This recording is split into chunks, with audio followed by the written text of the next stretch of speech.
المرسلين سيدنا محمد النبي الأسعد الكريم وعلى آله وصحبه وسلم تسليما كثيرا. سبحانك اللهم وبحمدك تسبيحا وحمدك من بغير تسبيح والحمد لله عظمتك. على بركة الله تعالى نستأنف دروس التجويد. ليش وقته؟ 8 أو 7. نستأنف دروس التجويد أي تجويد القرآن أي تحسينه، تحسين القرآن كما علمنا، والمقدمة التي قدمناها، ثم بعد استيفائنا وإتمام مخارج الحروف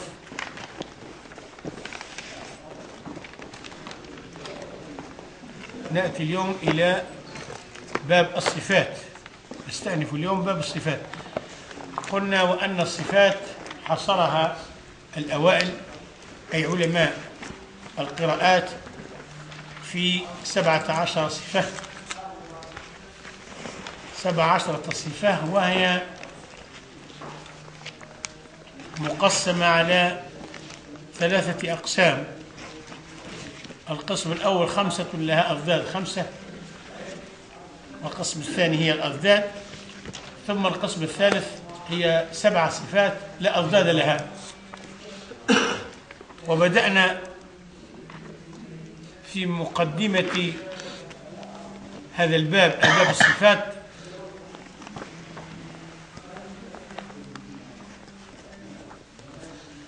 حيث قال المصنف رحمه الله تعالى ابن الجزري قال: صفاتها جهر ورخ مستفل منفتح مصمته. قال: وضد قل. الجهر بدأ بالجهر والذي وضده الهمس، ثم قال رخو الرخاء وضدها الشدة، ثم قال مستفل أي الاستفال وضدها الاستعلاء، ثم قال صفة الانفتاح وضدها الإطباق، ثم قال الإصمات صفة الإصمات وضدها الإذلاق. قال وضد قل أي ضد هذه 5 صفات. وبدأ بالصفات المضادة للصفات التي ذكرها، فقال مهموسها أي ضد الجهر هو الهمس، أي حروف الهمس محصورة في قولك فحثه شخص سكت، أي فاء، حرف الفاء وحرف الفاء، حرف الحاء، حرف الثاء، حرف الهم الهاء، حرف الشين والخاء والصاد، ثم حرف السين والكاف والتاء. بعد ذلك ضد الرخاوة قال شديدها، قال شديدها محصورة في قولك أجد قطيب بكت، أجد لفظ أجد قطيب بكت، أي الهمزة والجيم والدال هذم 3، والقاف والطاء شيولوا نعم 5، والبعد الباء والكاف والتاء، وهي 8 أحرف شديدة. ما لا أحرف الهمس كم هي كم عددها 10. فحثه شخص سكت، ثم الشديدة وهي 8 لفظ أجد قتم بكت ضد الرخاوة، ثم حروف الاستفال. بعد قبل أن يتطرق إلى حروف الاستفال قال هناك بين الرخاوة والشدة أحرف، أي ليست بالرخوة وليست بالشديدة، وهي محصورة في قولك لن عمر، أي اللام والنون والعين والميم والراء، أي 5 أحرف. ثم بعد ذلك جاء إلى ضد الاستفال وهي الاستعلاء، فقال وسبع علو خص ضغط قض، هذه محصورة في قولك خص ضغط قض، أي الخاء والصاد والضاد والغين والطاء والقاف والضاء، خص ضغط قض، أي 7 أحرف حصر، أي محصورة في ذلك. ثم بعد ذلك قال وصاد ضاد طاء ضاء مطبقة، حروف الإطباق أي ضد الانفتاح، حروف الإطباق وهي الصاد والضاد والطاء والضاء، أي كم هي 4 أحرف إطباق. قال وفر باللب الحروف المذلقة أي حروف الإذلاق، كم هي 6، وهي قولك فر من لب، فر من لب، أي 6 أحرف مطلقة. ما معنى فر من لب؟ أو جايك. ثم بعدها قال صفيرها أي حروف الصفير، صفيرها أي حروف الصفير التي لها صفات الصفير، وهذه الصفة ليس لها ضد، من الصفات التي لا ضد لها. قال صفيرها صاد والزاي والسين، وهي أحرف أسلية، هي أحرف أسلية. ثم بعد ذلك تطرق إلى الصفة الثانية التي لا ضد لها، قال قلقلة أي حروف القلقلة محصورة بقولك القاف والطاء والباء والجيم والدل، أي 5 أحرف. ثم بعد ذلك قال واللين أي حروف اللين، هذه الصفة ليس لها ضد. قال الواو والياء سكنتا وانفتح قبلهما، هذيك وانفتح سكنتا وانفتحتا، وحق البدم قال سكنا، جاب على التذكير حرف أي سكنا وانفتح، أي وانفتح قبلهما، أي ما كان ما قبل هذين الحرفين مفتوح، وهي ساكن، كقولك شيء سوءة، الواو ساكنة وما قبلها مفتوح.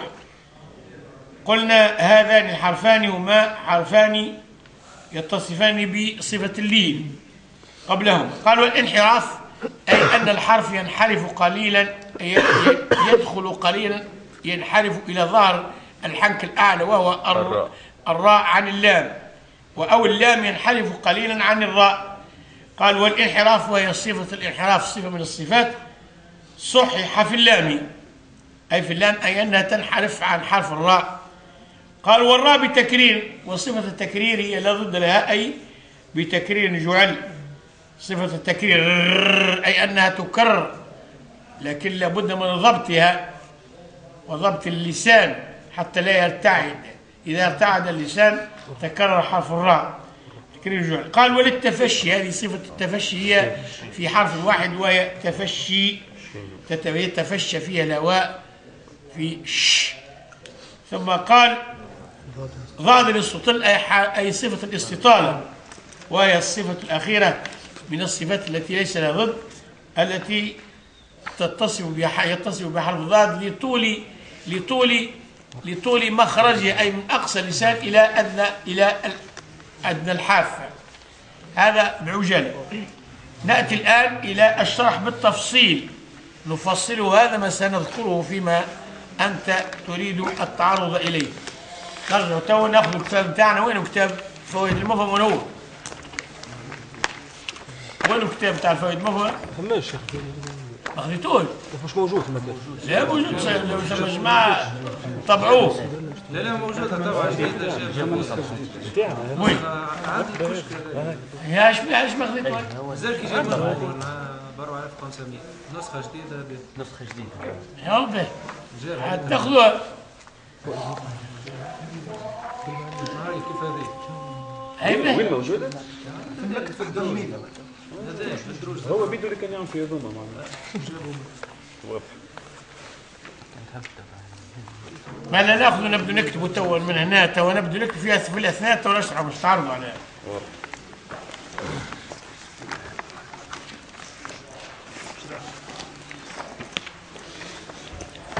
كتبناش احنا، ايش كتبنا قبل؟ كتبناش حاجه. لا قبل كتبناش حاجه. الحروف كتبنا باب خارج الحروف، عملنا 8 أسئلة. كتبنا في الاخر وما تسمى هذه الأحرف؟ هوائية أو جوفية أو حرف مد ولي. الجواب تسمى هذه الأحرف هوائية أو جوفية أو. ما نواصل نكتبوها مال. نواصل نكمل. أي نكملوا مخارج الحروف بعد ندخلوا في الصفات. سين تو الأولانية بدينا في الحروف المقدرة كتبناها. أي الحروف الجوفية أو الهوائية ما لا تو وين مش نمشوا، نبدأ في الحروف المحققة. بعد كتابتنا الحروف المقدرة نشرع الآن في كتابة الحروف المحققة. سواء سؤال سين يهديك، ازلب شوية الوقت وكلنا. سين ازلب كم للحلق من مخرج؟ كم للحلق من مخرج.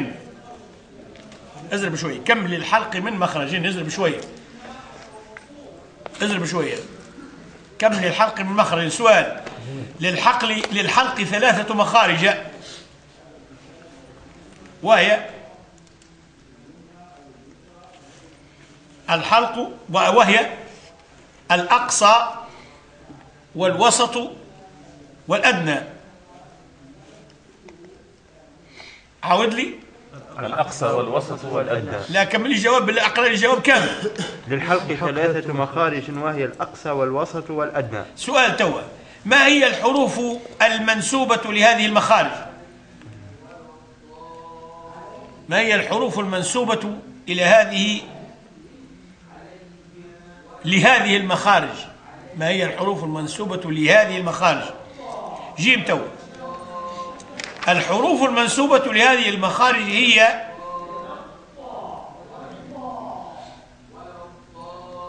الحروف المنسوبة لهذه المخارج هي الهمزة مطة، الهاء مطة، العين مطة، الحاء مطة، الغين مطة، الخاء. نكتة. مجموعة في رأس كل كلمة، مجموعة في رأس كل كلمة من البيت التالي. نكتتين قدام وارجع للسطر. صدر البيت. أخي هاك علم، أخي هاك علما. عجز البيت. حازه غير خاسر. أخي هاك علما حازه غير خاسر. أرجع للسطر. نكتة. فلأقصى الحلق أي مما يلي الصدر الهمزة والهاء. فلأقصى الحلق أي مما يلي الصدر الهمزة والهاء. فصل. ولوسطه العين والحاء المهملتان. القوس الغير منقوطتان. سكر القوس مهملة معناها غير منقوطة. كي يقول لك الموحدة الفوقية ايش معناه؟ الموحدة التحتية، المثنات الفوقية، المثنات التحتية، وهكذا. الأخرى معجمة. قلنا هنا برجع السطر. سؤال. ما تسمى هذه الأحرف؟ ما تسمى هذه الأحرف؟ جواب. ديما نكتة استفهام قدام السؤال. تسمى هذه الأحرف الستة. سيدي. نعم. كملناش الغين والخاء. كملناهم. وقلنا نحن الغين والخاء معجمتان. ايش قلنا نحن؟ مهملتان فقط. المهملتان فقط. باقي كملوا. ولأدناه أم لا نكمل السؤال؟ بارك الله فيك. ولأدناه أي أقرب مما يلي اللسان.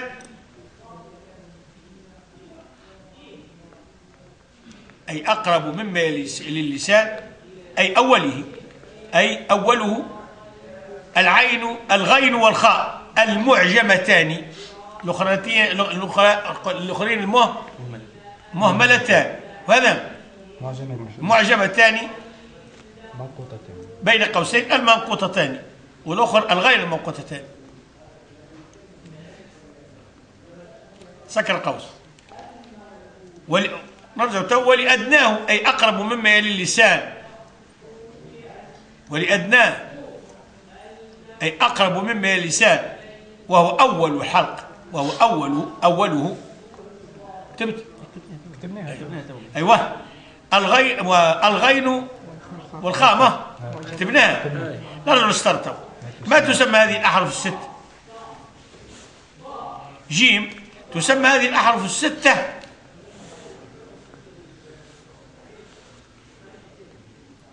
الحروف الحلقية نسبة إلى الحلق، اكتبها، نسبة إلى الحلق. الرجستر تحط فائدة صرفية عنوان، مش في الوسط، في الجنب حط فائدة صرفية ونحط نقطتين قدامها واعبط تحتها، اكتب. هناك بعض الحروف لا استغفر الله العظيم، لا مش هنا، انا حيا مش هنا. إذا كان عين الفعل فائدة صرفية يا شيخ. أي فائدة صرفية، نعم. إذا كان عين الفعل أو لامه، رد بالك، إذا كان عين الفعل أو لامه حرفا من حروف الحلق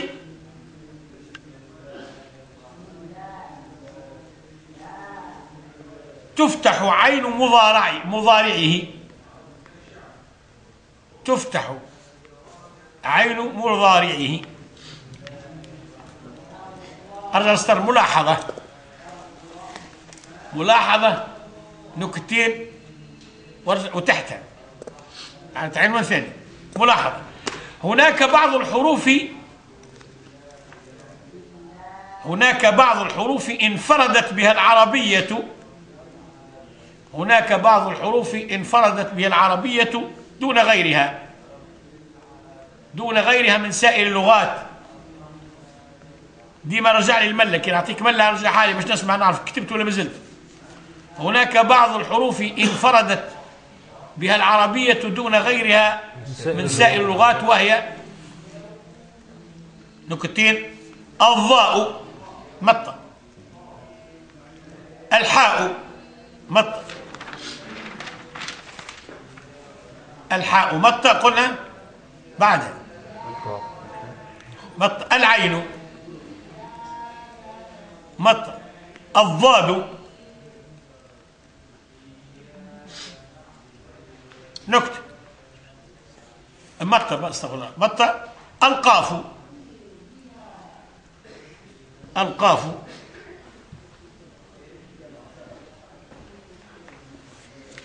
القاف نكتة.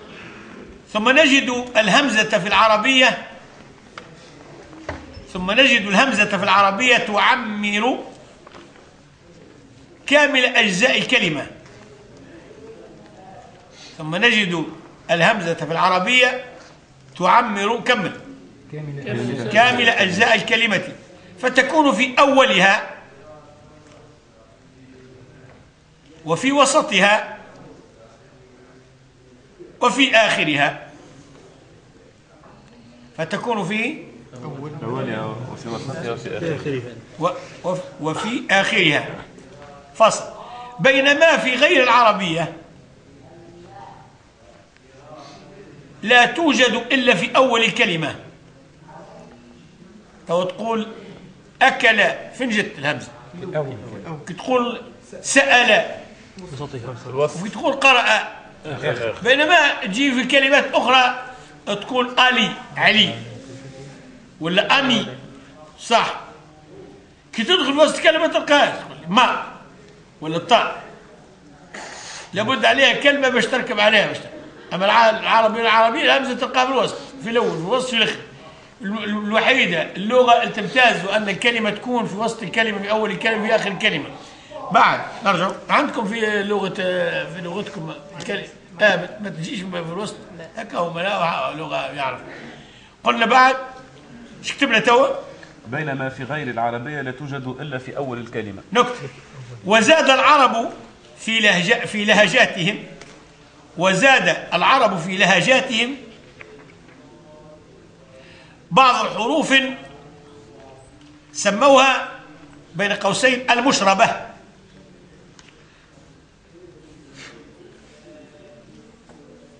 وزاد العرب في لهجاتهم بعض الحروف سموها المشربة، منها الألف الممالة، الألف الممالة، وهذه هي ما يسمى بالإمالة، والضحى والليل إذا سجى، هذه مشربة باش مشربة بكسرة وهي الإمالة ورش ولا حمزة ولا عدة قراء مش كان ورش تو نقراوها الإمالة. الإمالة مش كما تقرأ بها في المدارس، لا، ما هي أسبابها وما هي موانعها وما هو مانع المانع فيها، ترجع فيها تكتب فيها ما تكتب. تو مثلا كي تجي تقرا غادي في المدرسه ذا والمدارس يقول لك هي الذهاب بالكسره الممالة الإمالة هي الذهاب بالكسرة بالفتحة إلى الكسرة أو بالألف إلى الياء، وقاعدة بتاع هامشية تهميش، قاعدة بتاع كالعلوم الشادة بالسكوتش تضرب عليها الريح تفيها، ماهيش قواعد متينة مليانة. بينما يجي أسبابها، ما هي أسبابها، ما هو السبب الذي أدى إلى الإمالة.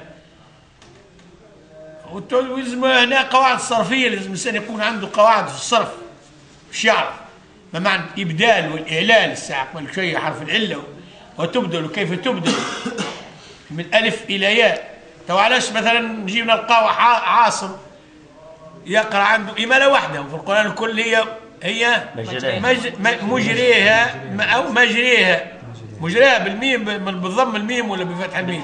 بالفتح مجريها. ويقول مرساها أو مرساها. علاش الأمالة الأولى لم يميل الثانية؟ لا ترى لا ترجع الفعل رسا لا جرى يجري، والأخرى رسا يرسو، الأخرى ياء. إذا هنا واجبت الإمالة ما دام هي يميلها، والأخرى المال لا تمال على واو. جرى يجري، مجريها ومرساها لأنها واوية. الألف ماهيش ألف مقصورة أو مبدلة عن ياء، لا، واو ما دام تبدت على واو. لا، هناك تجي في قراءة ورش مثلا تلقى ضحى يضحو يضحي، علاش ما قرأنا بالإمام لاش؟ لماذا لاش؟ تبعا لكذا وكذا وتجي أسبابها بعد. علاش لماذا قرأ ورش بإمالة رغم أن الكلمة هي واو، الكلمة تنتهي بحرف علة واو. جاء ضحى الضحى ضحى يضحو. وثم حاجة أخرى تلا يتلو، ثم قراء يقول لك يتليها. علاش أمانة؟ لماذا؟ تبعا للإمالة التي قبلها.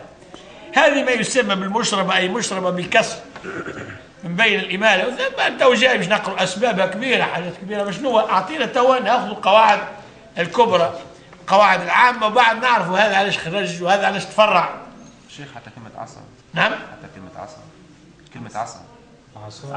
عصا. أي عصا يعني تبدلها إلى مثنى. إذا كانت بدلت المثنى ولت ياء شو ولا؟ عصيان تولي إمالة. وعندك إذا كان أو تسند الفعل تكون في الاسم وتكون في الفعل كما تكون في الحرف، على وإلى تكون في الاسم. إذا كان في الاسم شو يولي؟ هذه بالنسبة للتنيه. وبالنسبة للفعل تسند الفعل إلى ضمير المفرد المتكلم اللي كنت تلو تو، هذه ما تجيش فيها إمالة.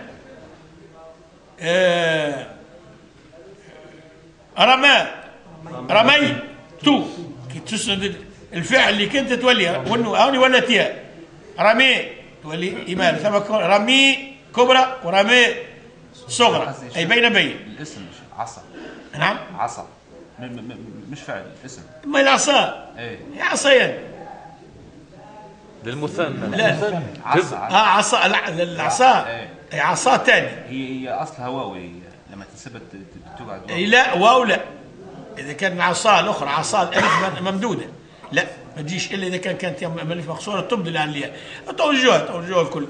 وكذلك ثم حاجات اخرى اذا كانت تو مثلا يقول او ما كان على وزن فلتو وزن فلتو. اصل واش قاد فيه هو التو هذيك ضمير المفرد المتكلم متصل فل ونهي عين الفعل ما ثماش. هاو قال لك كيفاش تجي؟ قال لك اذا كان يكون الفعل اجوف باع حولها الى حطها في الميزان وحولها الى الماضي واسندها المفرد اللي كنت تولي بعت فلتو. هذا اذا كان الوزن الفاعل على وزن فلتو تمال الكلمه تجي فيها. هذا تو نجوها ان شاء الله بقدره الله برشا حاجات. نرجع توا هنا قلنا سموها المشربة. المشربة منها الألف الممالة مثل والضحى مشربة بين الكسر والفتح، وكذلك سجى فصل، الذكرى فصل. نكتة. ومنها الهمزة المسهلة مثل أنذرتهم مط إذا مط أنبئكم. نكتة. ولهذا فالعربية أوسع لغة،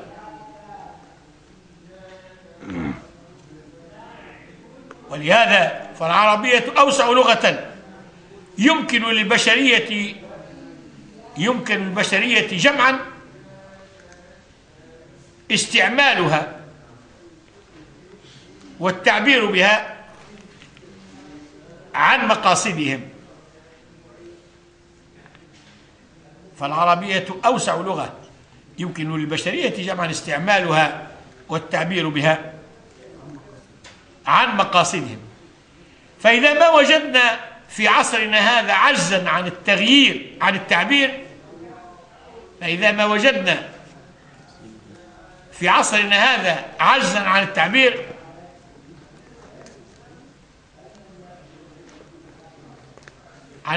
بالتقنيات، فذلك يعود لسببين. نكتتين. واحدة، إهمالنا للغة العربية، واحد أرض على السطر. اثنين، لأن المخترعين أجانب وتقدموا في العلوم بلغاتهم،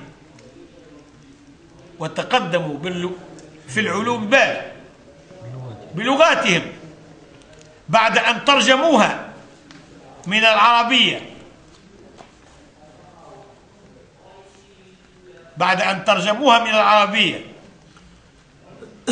عندما كانت اللغة العربية لغة العلوم، والحضارة. نكتة. ولا تقدم لأمة إلا بلغتها،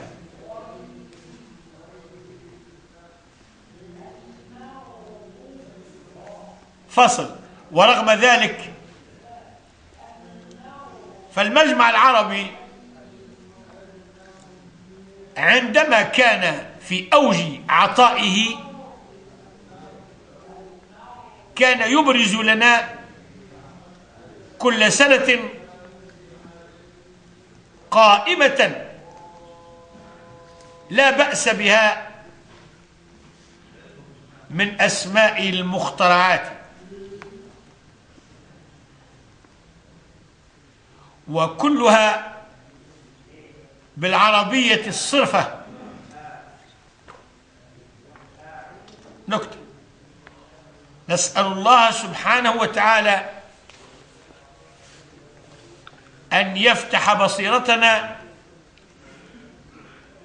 ويلهمنا رشدنا حتى نعود إلى لغة القرآن الذي أنزله الله تعالى بلسان عربي مبين،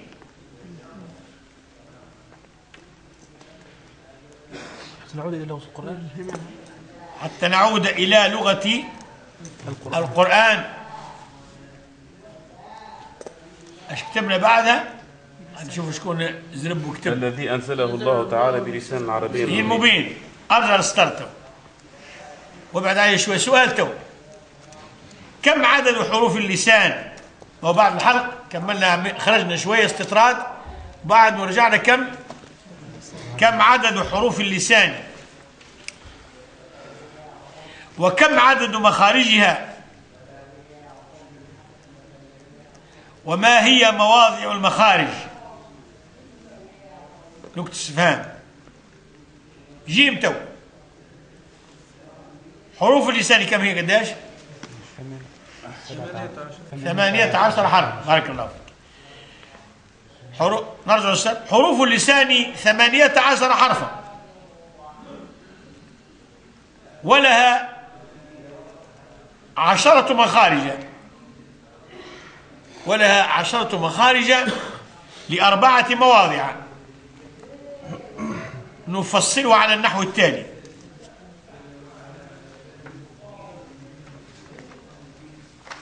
نكتين. أرجع للسطر. أقصى اللسان وفيه كم؟ حرفان. أقصى اللسان وفيه حرفان. نكتين وارجع للأول. أرجع للسطر. مطلق قدام الكلام مش كلمه. المخرج الأول وهو مما يلي الحلق وما فوقه من الحنك الأعلى. المخرج الأول وهو مما يلي الحلق وما فوقه من الحنك الأعلى. يخرج منه حرف ماذا؟ القاف. يخرج منه حرف القاف. أرجع للسطر. والمخرج الثاني فهو بعد مخرج القاف قليلا مما يلي الفم وما يحاذيه من الحنك. أنا هو حنك الأسفل ولا الأعلى؟ أعلى. من الحنك الأعلى. ويخرج منه حرف من؟ حرف الكاف.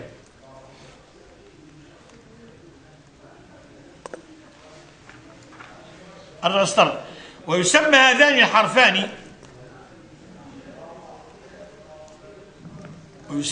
الحرفان لهويان نسبة إلى اللهات وهي اللحمة المشرفة على الحلق. اللحمة المشرفة على الحلق. أرجع السترس. بعد الأقصى والمش نمشوا إلى وسط اللسان. أرجع السترس. 2 وسط اللسان وفيه مخرج واحد ل3 أحرف. وفيه مخرج واحد ل3 أحرف وهي أجل لا منكم يقبل الشجية. أنا هي الأحرف وهي الجيم والشين والياء. قلنا وسط اللسان وفيه مخرج واحد ل3 أحرف وهي الجيم والشين والياء. وتسمى الثلاثة مع حرف الضاد شجرية نسبة إلى شجر اللسان إلى شجر الحنك الأعلى. نسبة إلى شجر الحنك وهو ما يقابل طرف اللسان. نسبة إلى شجر الحنك. ما نقولش الحنك. شجر الحنك. نسبة إلى شجر الحنك وهو ما يقابل طرف اللسان. الرستر 3. وفي الحافة وهو جانب اللسان مخرجان لحرفي أنه الضاد أيوة ثم لأدناها. الضاد أدنى الحافة ثم لأدناها اش قلنا تو؟ اش كتبنا تو؟ ايوه وهي الضاد، وش قلنا نحن؟ لحرفي. ايوه ايش قلنا نحن؟ قلنا وفي الحافة وهو جانب اللسان مخرجان لحرفي الضاد، الضاد واللام، واللام نكتب وارجع السطر. فالضاد تخرج من أقصى حافة اللسان مستطيلة إلى قريب من رأسه، مستطيلة إلى قريب من رأسه.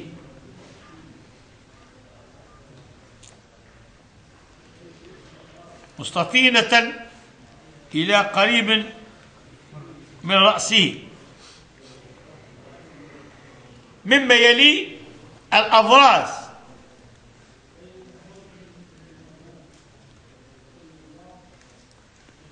سواء كانت الأضراس اليمنى أو اليسرى. هذا السطر. واللام تخرج من أدنى حافة اللسان إلى منتهى طرفه، مما يلي من أدنى مخرج اللسان، من أدنى حافة اللسان، من أدنى حافة اللسان إلى منتهى طرفه، مما يلي الأضراس. قل شوف اللام، قل شوف انت تبدا منا خل ها لازم تزود صبعك منا من أدنى الحافة إلى منتهى الحافة، منا قال